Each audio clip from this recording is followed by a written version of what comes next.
Today we are going to learn Davisson-Germer experiment, the experiment that confirms the existence of de Broglie waves. In 1927, Clint Davisson, Lester Germer in the United States and G.P. Thomson in England independently confirmed the existence of de Broglie hypothesis by demonstrating that electron beams get diffracted when they are scattered by a regular atomic array of crystals. All the three received Nobel Prize for their work, and one of the interesting thing is that G.P.'s father received Nobel Prize earlier for verifying the particle nature of electron. In the textbook of modern physics by Arthur Baser, it is mentioned that the wave particle duality seems to have been the family business. Okay, now let us move on to the experimental arrangement. This experimental arrangement consists of an electron gun, a single crystal of nickel and an electron detector. And from this electron gun, the electron beam, collimated beam of electrons, and these collimated beam of electrons are monoenergetic and it is allowed to fall on this single nickel crystal. And the electrons get scattered in all directions, and the intensity of these scattered electrons can be measured using this electron detector, and the electron detector can be made to rotate around the nickel crystal. So, we get the scattered electron intensity in all directions. Here three quantities can be varied in this experiment. First one is energy of the incident electron beam can be varied, and the second one is angle at which they reach the target can be varied, and the third one is position of electron detector. Now, let us move on to the schematic diagram. For that, consider a nickel crystal, single crystal of nickel, and this is the electron gun, and the electron beam is allowed to fall on this single crystal of nickel, and the electron beams get scattered in all direction. Here I mark only the direction of phi since the electron detector is placed here. Okay. This phi is the angle between the incident beam and the scattered beam. Okay. Classical mechanics predicts that electron beam gets scattered in all directions, and the intensity of the electron beam will have moderate dependence on the scattering angle and even less on the energy of the electron beam. We expect a continuous variation of intensity with respect to the scattering angle phi. Here the typical polar graphs are plotted. The method of plotting is such that intensity of the curve at any scattering angle, intensity of the curve at the scattering angle is proportional to the distance of the curve from the point of scattering. That is, for instance, if I plot, this is a scattering center, and if I have curve like this, the intensity at any angle is proportional to the distance from the scattering angle. Intensity at any angle is proportional to the distance of the curve from the point of scattering.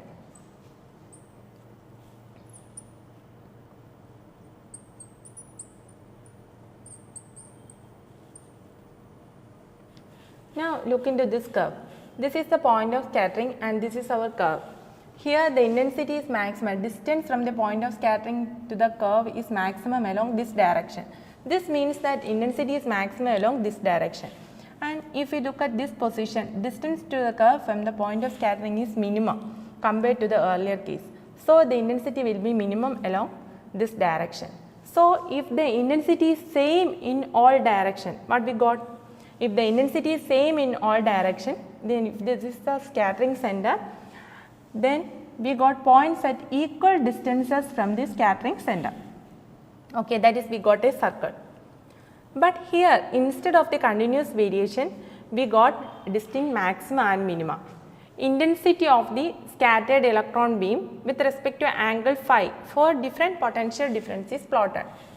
Thus, we got curves like this, at 44 volt bump begins to appear, and again we increase the potential difference, the bump moves upward and it reaches its maximum at 54 volt at an angle of 50 degree. Again we increasing the potential difference, the bump begins to diminish. So, before going to the detail of that, let us discuss a thing that happens in between the experiment. In the midst of their work, an accident occurred, allowed the air to enter into the apparatus, and it forms an oxide layer on the surface of the nickel crystal. So, to reduce the oxide to the pure nickel crystal, they kept the target in a hot air oven. After that, the nickel crystal is brought back to the target, brought back to the vacuum chamber. The whole experimental apparatus, whole experimental arrangement is kept inside a vacuum chamber in order to avoid the interaction of electron with the other molecules. What is the reason for this new effect? Here we got the maxima and minima. This maxima and minima occur due to the constructive and destructive interference of scattered electrons from different layers of the nickel crystal. Okay. De Broglie hypothesis suggested that electron beams were being scattered, were being diffracted by the target as X-rays are diffracted by planes of atoms in a crystal. This idea received good support since it was realized that heating a block of nickel crystal causes many small individual nickel crystals to form inside the large nickel crystal. That is, this large single nickel crystal is made up of small single nickel crystal whose atoms are arranged on a regular lattice. Now we are going to verify the de Broglie hypothesis. Now consider the nickel crystal. Electron beam is allowed to fall on this nickel crystal. 54 electron volt is the energy of the instant electron beam. It gets scattered and we got a maximum at an angle of 50 degree. So, consider inside the nickel crystal we have large number of atoms arranged in a regular lattice. Here we consider the planes of nickel crystal as like this. Okay. Now consider an electron beam is made to incident on this atom. It gets scattered at an angle of phi. So, this is angle phi. If we draw normal to this plane, this is phi by 2 and this angle is also phi by 2. That is, angle of incidence equals angle of reflection. This is the angle of incidence and this is the angle of reflection. And this angle is marked as theta, this is also theta. So, we know that the total angle is 180 degree. So, 2 theta plus phi equals 180 degree. Okay, that is theta equals 180 minus phi by 2. Here we have phi equal 50 degree. So, theta is 180 minus 50 by 2, that is 65 degree. Now, by Bragg's law we have 2d sin theta equal n lambda. This is the condition for the constructive interference. And lambda is the wavelength of the electron beam is we have to determine. And n is the first order of diffraction. Here we consider it as a first order diffraction and distance between the Bragg's plane is 0.91 angstrom. So, on substituting we got lambda equals 2 into 0.91 angstrom is 10 raised to minus 10 meter sin 65 degree. Okay. This is 1.65 angstrom. So, we got the wavelength as 1.65 angstrom.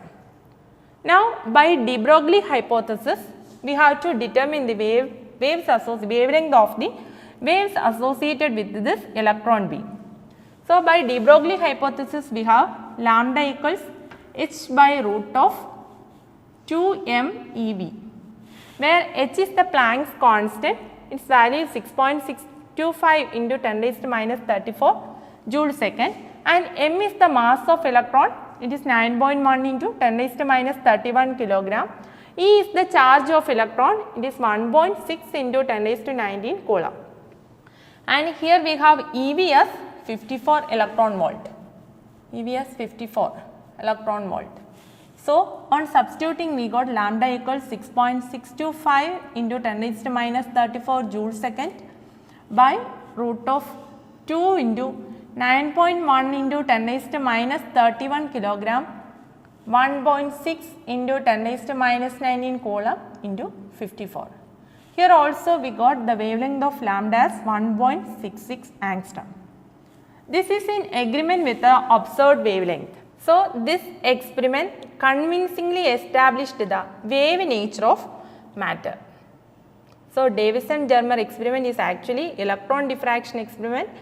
It proves the wave nature of electron. Thank you.